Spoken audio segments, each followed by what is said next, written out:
I'm your host again, Bonita Grange, your relationship and life coach. This is HGG Gospel Radio Station that you're listening to. I'm all about helping couples, individuals, transforming their relationship into something beautiful, which they have envisioned in their marriage or just in life itself. It's a passion of mine, a calling of mine. And when you know your calling and your passion and your God given ability, you know what? You're going to try to spread that around. So, again, thanks for tuning in. On our last program, we talked about identifying a narcissist and empath relationship. So, just a quick little recap here. Let's do a review. It's their charm. When we talked about a narcissist, it's their charm that will put you in in the arena, so to speak. It's a behavior that cannot be maintained continuously. If you don't know how to handle a narcissist, arguments are going to be a frequent aspect of your relationship. It's a person who's extremely self-centered. They need a stage, they need an audience. They are the center of the universe. The attitude that they have is controlling, it's disrespectful, it's emotional manipulation, secrecy, all of these and others form of behaviors that they have. So the question to ask self before we get fully involved is this the type of relationship that I want to be in for a lifetime? I'm speaking to those that maybe in that relationship and think about getting married. If you're in the relationship, well, we're going to continue to pray for you and just give you some ways you can respond to a narcissist, which can help you. And at the end of the day, you have to incorporate your own self-care. You have to know where your emotional state are and what you can and what you cannot handle. But for those that are engaging on getting married and you're in that relationship, you can learn a little bit here, and you can decide whether you want to go full ahead or whether you just want to put the brakes on for a little while. As a narcissist, they come across loving and caring. They can only wear the mask, I believe, for so long until a real person begins to show themselves. You can only pretend to be somebody who you're not, and you can only do it for so long. The narcissists, they're often great gaslighters. We talked about. It's a form of psychological manipulation, which can cause confusion in the victim's own mind. It's a fact again of seeking control over the other person. But basically, they're causing you to question your own perception of what you're saying and just the feedback that you're actually giving to them in a conversation. So, what are some examples of gaslighting? Well, accusing an individual of just being too sensitive. You know what? An individual could be they could end up stonewalling you in a conversation where they just can't win and they just walk off. They can use your words against you, and they have a way of twisting the truth. So at the end of the day, you wonder, did I really say that or not? Right? They're making you feel less than, and you're always doubting yourself. So these are some of gaslighting examples that a narcissist will try to to make you feel like you are the victim. So one thing about narcissists, they need a constant supply of attention in order to survive in a relationship. They have an addiction, and like any addiction, you have to have a constant supply of that drug. And like an addict, it's their way of connecting with the world.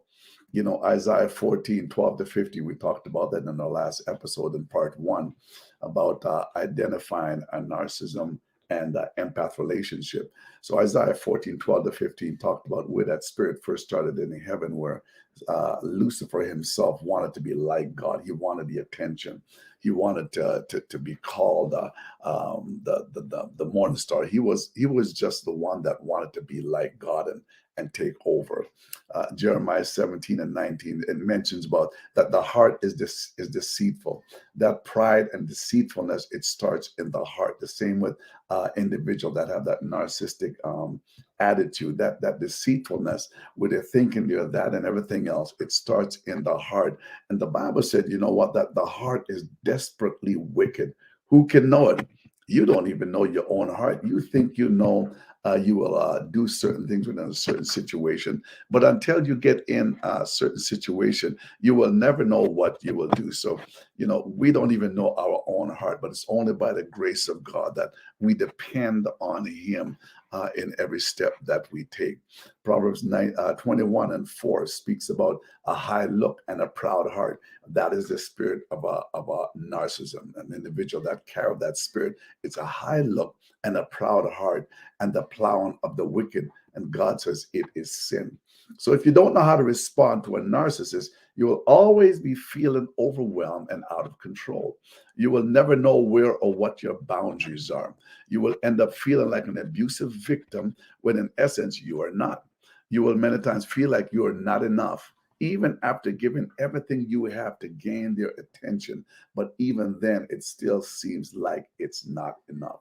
You will always, or many times, you will question your self worth, which in turn now can end up lowering your self esteem if you're not careful, your self image, and also your confidence. You'll be walking around. You'll be walking around with fear. You'll be walking around wondering, you know what did I do wrong? Can I do anything right? So narcissists are extremely draining and emotionally, and can impact, as we stated, it can impact your mental health. Whereas they're the one that should be seeking help, but now you're the one that's seeking help because of what they have given to you, of that spirit that they have allowed to be attached to you.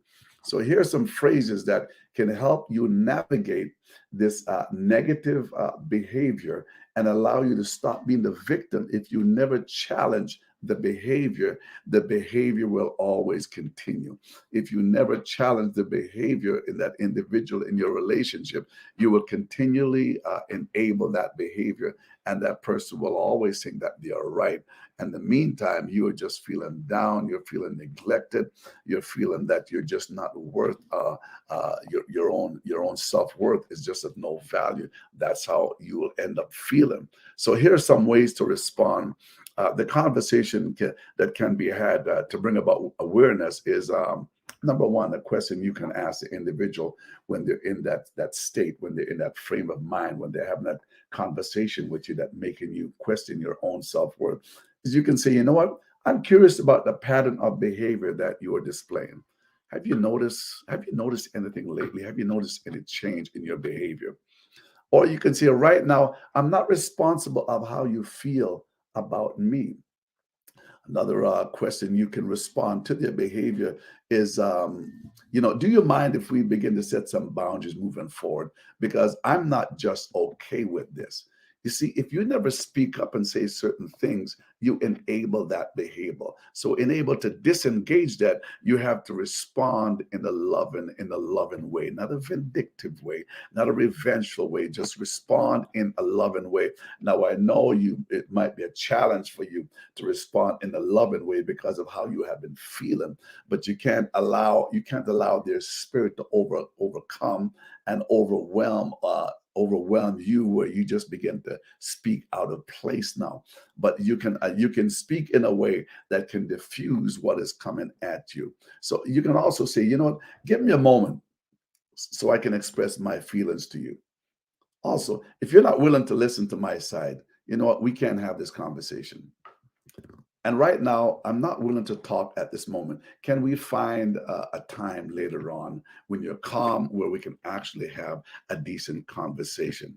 Because right now, I'm not willing to speak to you. I feel that you can also respond when they try to attack you with their words or whatever. You know what? I feel differently about this than you do. Another way you can say is, you know what? I'm not comfortable with you speaking to me that way. You see, you have always allowed them to speak to you a certain way because you had that empathetic spirit, as we want to talk about, where you're always taken in, but not even be able to give out. And you can let them know, if we're going to have this conversation, you need to stop yelling at me. I can't make out what you're saying. I can't decipher what you're saying when you are yelling at me. Another way you can ask the question also is, what is really bothering you right now? Can you tell me? Can you be vulnerable with me right now and tell me what is really bothering you? And another way you can let them know also, right now, I can't control how you are feeling right now. So can we come back to this conversation at another time? How can we respond in a biblical way? The Bible even have answer of how we can respond, and many of you that know the word, the scripture that mentioned in Proverbs 15:1 is that a soft answer turneth away wrath, but grievous words stir up anger. So, this means that if you speak kindly and softly to someone, in the matter of time, they have to come down, because if you are not yelling at them, if you're not responding back with that same attitude, in the matter of moments, they will have to come down, because you're not climbing that mountain. You're not going where they are, where they want to take you. You're going to hold your ground until they can come down where you can have that conversation. So when it comes to having those challenging conversations, what we have to ask ourselves is, so what is my motive right now? How can I leave this conversation with the right attitude and be able to have my say, even if I don't have my way? Rather than trying to berate and tear down, how can I use this situation to build up our relationship so I can be in a better state of mind? So now, when we come to an empath, what is an empath, and how does that work within the relationship? Well, an empath is, for those that don't know, I'm glad you asked. It's a person that's particularly sensitive. They're able to feel and experience others' pain of this emotion to an extent that it can be overwhelming for them, and impact even the mentally and even physically, even spiritually.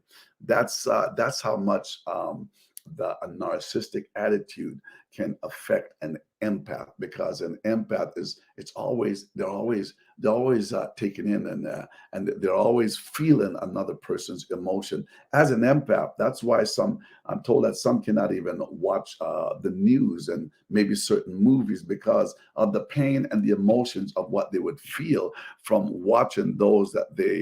From watching those, they have to know their boundaries, and they have to limit themselves, because they can feel what the other people is feeling, sensing what they are going through, and it's like they're drawing their energy from that individual, and they're actually depleting themselves of the energy, of the joy, the happiness that they might even have within themselves.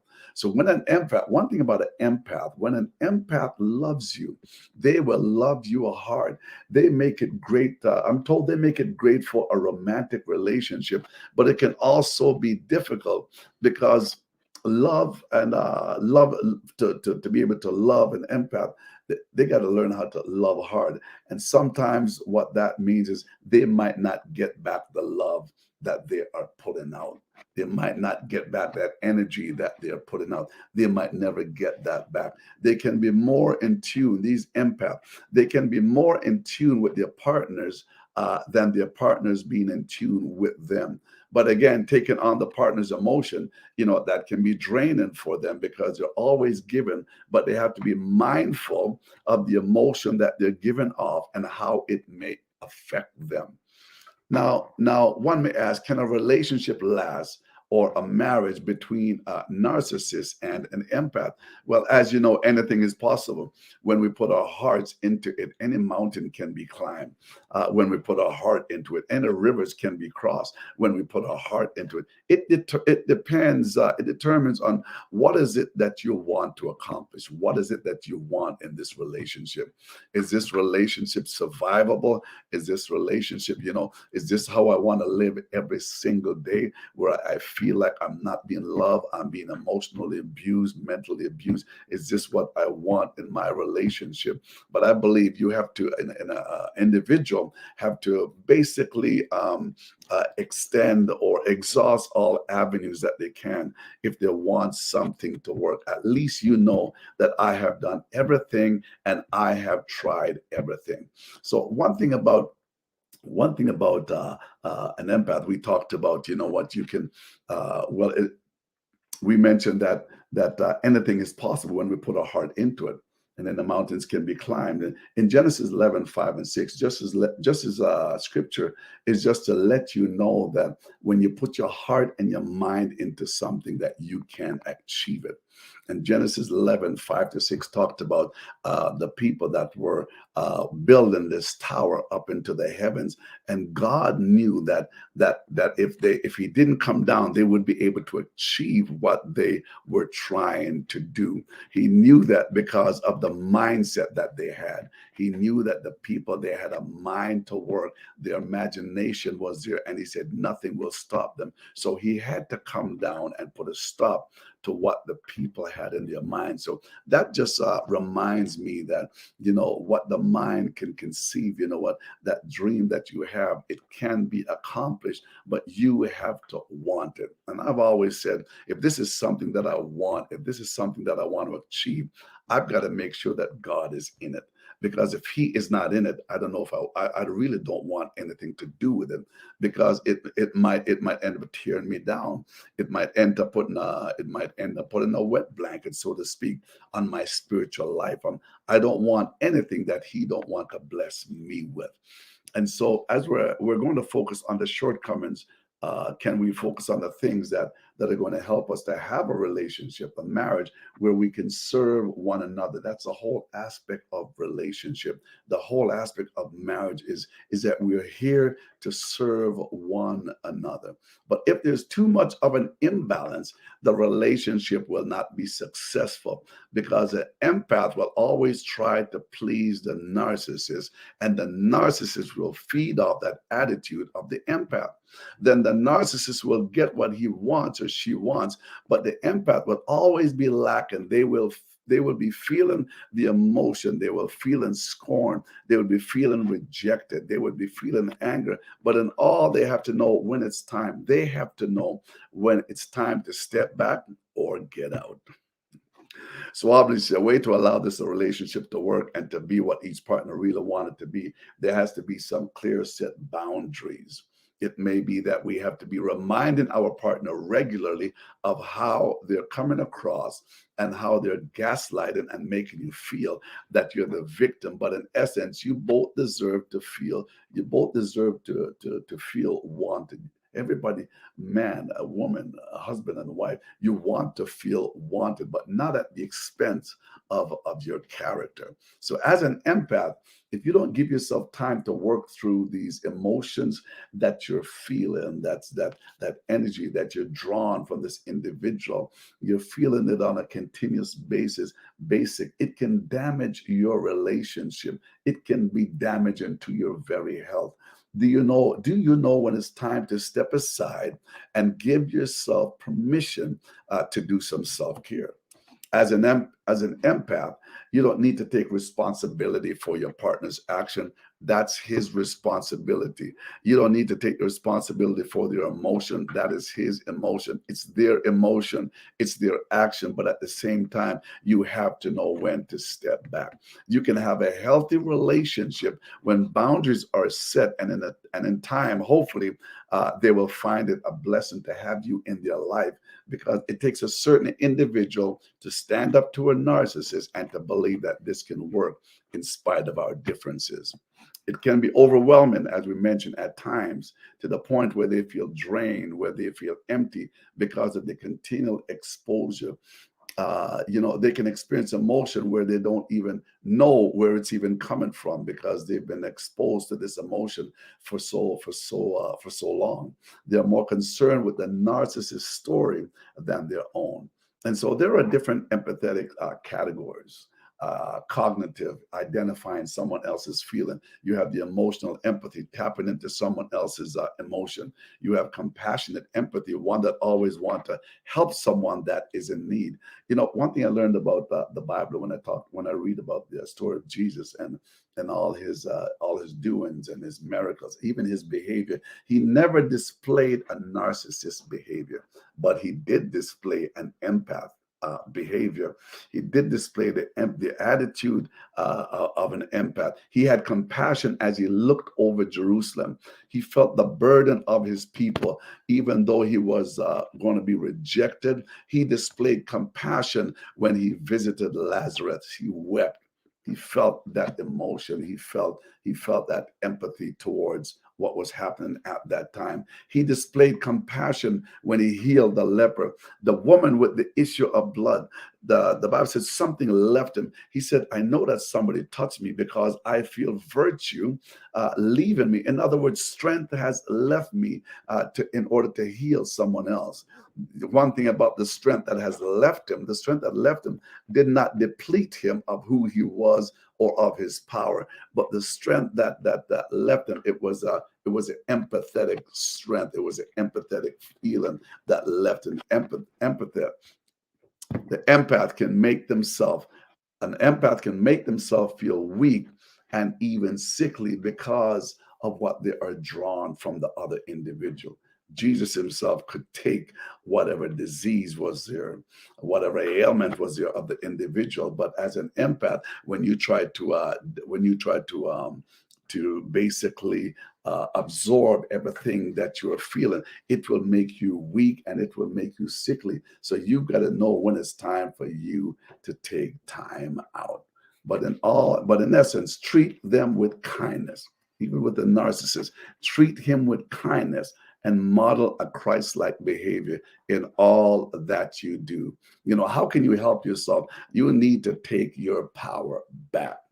Every time you say yes to a narcissist, what are you saying? What are you saying to yourself? If you're saying yes to another individual, you're saying no to what really you want to incorporate. You're saying no to your values and no to everything else.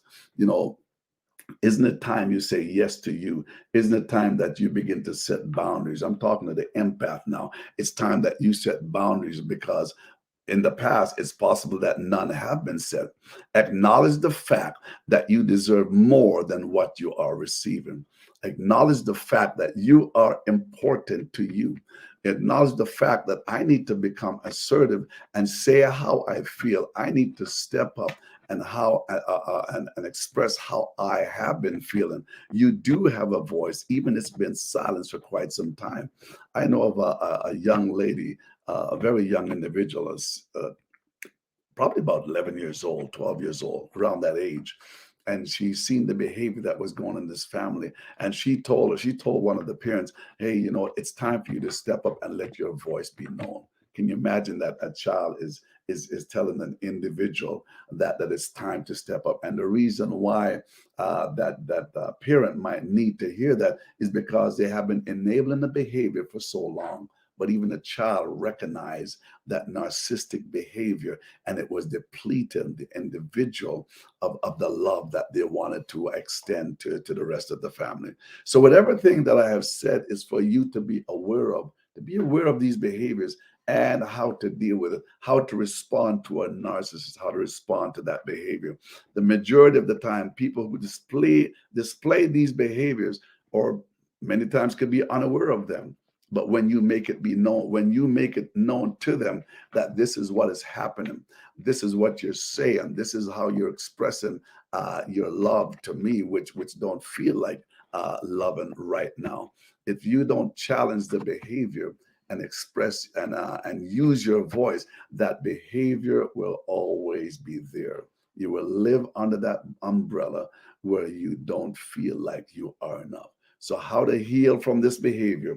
Focus on self-care, self-reflection, and forgiveness. You can't change a person's behavior, but you can make them aware so they can acknowledge the fact that they need to change. We can help now to enhance your relationship or their life in general.